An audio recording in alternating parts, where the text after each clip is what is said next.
ഇല്ല, നിസ്കാരമില്ല, ഒന്നുമില്ല. പിന്നെ ആകെ കൂടി ഉള്ളത് എന്തെങ്കിലും 5 വക്കത്ത് എങ്ങനെയെങ്കിലും അഡ്ജസ്റ്റ് ബാക്കി കൊണ്ട് നിസ്കരിച്ചെങ്കിൽ അതെങ്കിലും ഉണ്ട്. അതുപോലെ നമ്മൾ കളഞ്ഞു കുടിക്കും. നിസ്കാരം കഴിഞ്ഞിട്ടുള്ള ഈ വർത്തമാനം, റോഡിൽ ഇറങ്ങിയിട്ടുള്ള ഈ വർത്തമാനം, ഏതെങ്കിലും ഒരു പോസ്റ്റ് മറിച്ചിട്ട് അതിന്റെ മുകളിൽ കരുന്നിട്ടുള്ള ഈ വർത്തമാനം, സഹോദരിമാര് ഇശാ മഗ്‌രിബിന്റെ ഇടയിൽ അല്ലെങ്കിൽ മഗ്‌രിബിന് തൊട്ട് മുമ്പ് തൊട്ട അയൽവക്കത്തെ വീട്ടിലെ മതിലിന്റെ വക്കത്ത് വന്നിരുന്നുകൊണ്ടുള്ള ഈ വർത്തമാനം, ഇതൊക്കെ നമ്മുടെ അമല് പൊളിക്കുന്നതാണ്. വളരെ ശ്രദ്ധിക്കണം. അന്യരെ കുറിച്ച് പറയുമ്പോഴേ പ്രശ്നമുള്ളൂ, അല്ലാതെ വീട്ടിലെ വിശേഷം ചോദിക്കുന്നതുകൊണ്ട് നല്ലത് തന്നെയാണ്. അയൽവക്ക ബന്ധം വേണ്ടെന്നല്ല ഈ പറയുന്നത്, വേണം. പക്ഷെ അത് ദീനിയായ രീതിയിൽ കൊണ്ടുവരണം. അല്ലാതെ അവൾ അങ്ങനെയാണ് കേട്ടോ, അവൾ ഇങ്ങനെയാണ്, മറ്റവൾ അങ്ങനെയാണ് എന്ന് പറഞ്ഞുകൊണ്ടുള്ള വർത്തമാനം ശ്രദ്ധിക്കണം. അള്ളാഹു നമ്മളെ കാത്തിരക്ഷിക്കട്ടെ. ഖാല റസൂലുള്ളാഹി സ്വല്ലല്ലാഹു അലൈഹി വസല്ലം, അല്ലാഹുവിന്റെ റസൂൽ ഓർമ്മപ്പെടുത്തുകയാണ്, പ്രവാചകർ പറയുകയാണ്, ലൈലത്തുൻ നസ്രിയ ബില സമാ, കത്തിച്ചൊലിക്കുന്നതാകുന്ന നരകത്തിൽ എന്നെ ആകാശരോഹണം നടത്തിയതാകുന്ന സമയത്ത് ഞാൻ കണ്ടതാണ്. ഇത് നരകത്തിൽ കണ്ടതാണ് നബി തങ്ങൾ പറഞ്ഞു. നേരത്തെ പറഞ്ഞത് ഖബറിൽ കണ്ട കാര്യം. നബിയുനാ റസൂലുള്ളാഹി സ്വല്ലല്ലാഹു അലൈഹി വസല്ലം തങ്ങൾ പറയുകയാണ്, റഅയ്തു ഫീഹാ ഇംറഅതാ മുഅല്ലഖതൻ ലിസാനഹാ ഇലൽ ഉസ്വാനതി മിനൻ നാർ. ഹബീബായ റസൂലുള്ളാഹി സ്വല്ലല്ലാഹു അലൈഹി വസല്ലം തങ്ങൾ ഓർമ്മപ്പെടുത്തുകയാണ്, കത്തിജ്വലിക്കുന്നതാകുന്ന നരകത്തിലെ തൂണിനോട് ഒരു പെണ്ണിൻ്റെതാകുന്ന നാവിനെ വലിച്ചു നീട്ടപ്പെട്ടതായി ഞാൻ എന്റെ കണ്ണുകൊണ്ട് കണ്ടുപോയി. സാബാ ഫഖുൽതു മൻ ഹുന്ന യാ ജിബ്രീൽ, മൻ ഹാദിഹി യാ ജിബ്രീൽ, ആരാണ് ജിബ്രീലേ എന്ന് അല്ലാഹുവിന്റെ റസൂൽ ജിബ്രീലിനോട് ചോദിച്ചപ്പോ ജിബ്രീൽ അലൈഹിസ്സലാത്തു വസ്സലാം പറയുകയാ, അല്ലാഹുവിന്റെ റസൂലേ, ഹാദിഹി ബദിയത്തുൽ ലിസാൻ ഐ തവീലത്തുൽ ലിസാൻ, നാവിന് നീളമുള്ള പെണ്ണാണ് നബിയേ. അഥവാ ദുനിയാവിൽ സ്വന്തം ഭർത്താവിനെ കുറിച്ച്, നാട്ടുകാരെ കുറിച്ച്, അയൽവാസികളെ കുറിച്ച്, ബന്ധുമിത്രാദികളെ കുറിച്ച്, സഹോദരങ്ങളെ കുറിച്ച് ഫനായും ഫസാദും പറയുന്നവളാണ് നബിയേ. മോശത്തരം പറഞ്ഞ് നടക്കുന്നവളാണ് നബിയേ. ഹാദിഹി ബദിയത്തുൽ ലിസാൻ ഐ തബീനത്തുൽ ലിസാൻ,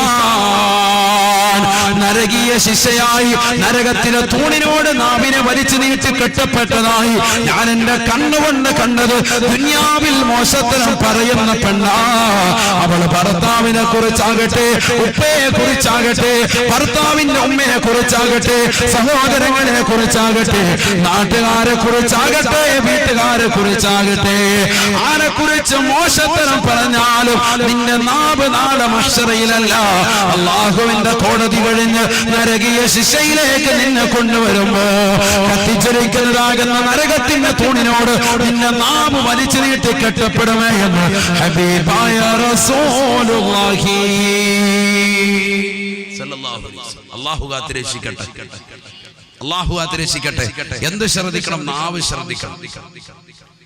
ഹബീബായ റസൂലുള്ളാഹി സ്വല്ലല്ലാഹു അലൈഹി വസല്ലം തങ്ങൾ പറഞ്ഞ മൂന്നാമത്തെ അത്ഭുതം ഏതെന്നറിയുമോ? മറർനാ ബിഖൗമിൻ, ആരുടെ മണ്ണിന്റെ ഇരുട്ടറയിലുള്ളതാകുന്ന സംഭവമാണ്. അല്ലാഹുവിന്റെ റസൂൽ പറയുകയാ, സാദിഖുൽ മസ്ദൂഖല്ലയോ ഹബീബങ്ങൾ, അല്ലാഹുവിന്റെ റസൂൽ സത്യം മാത്രം ലോകത്തിന് വിളംബരം ചെയ്ത വ്യക്തിത്വമല്ലയോ?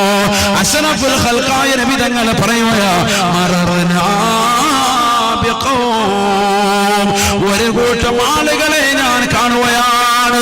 അവരെങ്ങനെയുള്ളതെന്നറിയുമോ? ബൈന അയാദീഹിം ലഹമുൻ നദീജ് വലഹമുൻ ആഖറു ഖബീസ്. സഹാബാ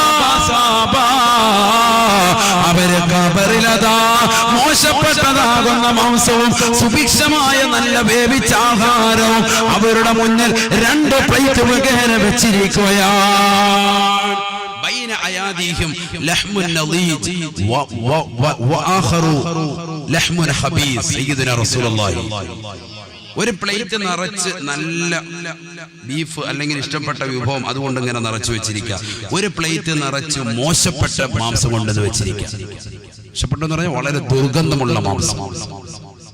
ഒരു പ്ലേറ്റോ നല്ല മണം. ചില ബസ്സിലൊക്കെ ഇങ്ങനെ പോയി കഴിയുമ്പോഴത്തേക്കും കടയിൽ നിന്ന് ഇങ്ങനെ അടിക്കുന്ന മണം കഴിഞ്ഞാൽ ഒന്നും അവിടെ നിന്ന് ചവിട്ടാൻ തോന്നും അല്ലേ? ഒന്ന് ഇറങ്ങിയിട്ട് 2 ഒറോട്ടി കടിച്ചുകൊണ്ട് പോയാൽ 2 പത്തിരി അടിച്ച് 2 പത്തലടിച്ചാൽ കൊള്ളാൻ തോന്നും. ആ സൈസ് മണം ഉണ്ടാവും. വൈകിട്ട് ഇശാമഗ്‌രിബിനടിയിലൊക്കെ ഒന്ന് പോയി നോക്കുക, ചട്ടഞ്ചാലങ്ങാടിയിലൊക്കെ പോയാൽ ആ മിനലിൽ നിന്നൊക്കെ വരുന്ന മണം അല്ലേ? മിനലിന് അങ്ങനെ മണമില്ലേ? എന്തായിക്കോട്ടെ. ആ മണം ഇങ്ങനെ വന്നു കഴിഞ്ഞാൽ നമുക്ക് അന്ന് കയറി ഒന്ന് കഴിച്ചാലെന്താ എന്ന് നമ്മൾ ചിന്തിച്ചു. എന്നതുപോലെ ഇവന്റെ മുന്നിൽ കൊണ്ടുവന്ന് വെച്ചിരിക്കുക, ഖബറിലാണ് മുന്നിൽ കൊണ്ടുവന്ന് നല്ല ഫുഡ്, തൊട്ടിപ്പുറത്ത് മോശപ്പെട്ട ഏറ്റവും ദുർഗന്ധമുള്ള ഫുഡ്. ഹബീബായ റസൂലുള്ളാഹി സ്വല്ലല്ലാഹു അലൈഹി വസല്ലമ തങ്ങൾ പറയുകയാണ്, മോശപ്പെട്ട ഫുഡ് എടുത്തുകൊണ്ട്, മോശപ്പെട്ട മാംസം എടുത്തുകൊണ്ട് സബാനിയാക്കളാകുന്ന ശിക്ഷയുടെ മലക്കുകൾ അവനോട് തിന്നാൻ വേണ്ടി നിർബന്ധിക്കുകയാണ്. കഴിക്കാത്തതാകുന്ന സഹോദരന്റെ വായ തുറന്നു പിടിച്ചുകൊണ്ട് വായിലേക്ക് നിർബന്ധിച്ചുകൊണ്ട് തീറ്റിക്കുകയാ. ഞങ്ങൾ ഖബറിൽ കണ്ട ശിക്ഷയാണിതെന്ന് ഹബീബായ റസൂലുള്ളാഹി അല്ലാഹുവിന്റെ റസൂൽ പറയുകയാണ്. ഉടനെ തന്നെ സഹാബാ, ഞാൻ ബഹുമാനപ്പെട്ട ജിബ്രീലിനോട് ചോദിച്ചു പോയി, മൻ ഹൗലായി യാ ജിബ്രീൽ, ആരാണ് ജിബ്രീലേ കൂട്ടരെന്ന് ചോദിച്ചപ്പോ ജിബ്രീൽ അലൈഹിസ്സലാത്തു വസ്സലാം എന്നോട് പറഞ്ഞ മറുപടി, ലഹും ഇംറാത്തുൻ ഹലാൽ വതറകൂഹുന്ന ഇലാ സാദിയാ. ഹബീബായ റസൂലുള്ളാഹി സ്വല്ലല്ലാഹു അലൈഹി വസല്ലം തങ്ങളോട് ജിബ്രീൽ അലൈഹിസ്സലാം പറയുകയാണ്, അല്ലാഹുവിന്റെ റസൂലേ, ഇവർക്കെല്ലാവർക്കും ഹലാലായ മാർഗത്തിലൂടെ വിവാഹം കഴിച്ചതായ ഭാര്യമാരുണ്ട് നബിയേ, വിവാഹം കഴിച്ചതാകുന്ന ഭർത്താക്കന്മാരുണ്ട് നബിയേ. എന്നിട്ട്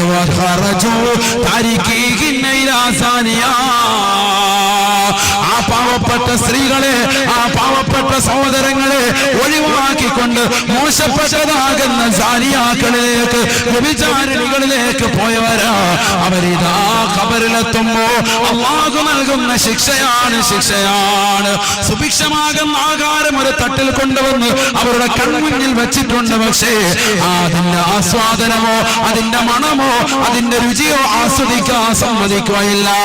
തൊട്ടപ്പുറത്ത് ഒരു പ്ലേറ്റിൽ മോശപ്പെട്ടതാകുന്ന ദുർഗന്ധം വമിക്കുന്നതായ ഹറാമായ രീതിയിൽ അറുത്തതാകുന്ന മാംസം കൊണ്ടുവന്ന് അതവനെ കൊണ്ട് നിർബന്ധിക്കുകയാണ്.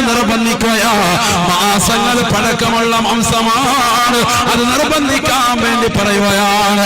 കഴിക്കാതിരിക്കുന്നവന്റെ മായ തുറന്നു പിടിച്ചുകൊണ്ട് കഴിപ്പിക്കുകയാണ്. അവൻ ദുനിയാവിൽ സ്വന്തം ഭാര്യയെ മറന്നുകൊണ്ട് മറ്റു കാമുകിമാരുമായി ചാഞ്ചിക്ക് നടത്തിയവനാണ്, സംസാരിച്ചവനാണ്.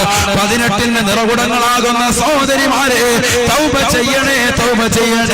പള്ളത്തും കാലുള്ള പ്രിയപ്പെട്ട അമ്മ, തൗബ ചെയ്യണേ. ഹബീബായ നബി തങ്ങളെ പഠിപ്പിക്കുകയാണ്, അല്ലയോ സഹോദരാ, നീ പതിവ്രത കാത്തു സംരക്ഷിക്കണേ. എന്നാൽ നിന്റെ ഭാര്യ അവളും പതിവ്രത കാത്തു സംരക്ഷിക്കുന്നവളാകുമെന്ന് ഹബീബായ റസൂലുള്ളാഹി.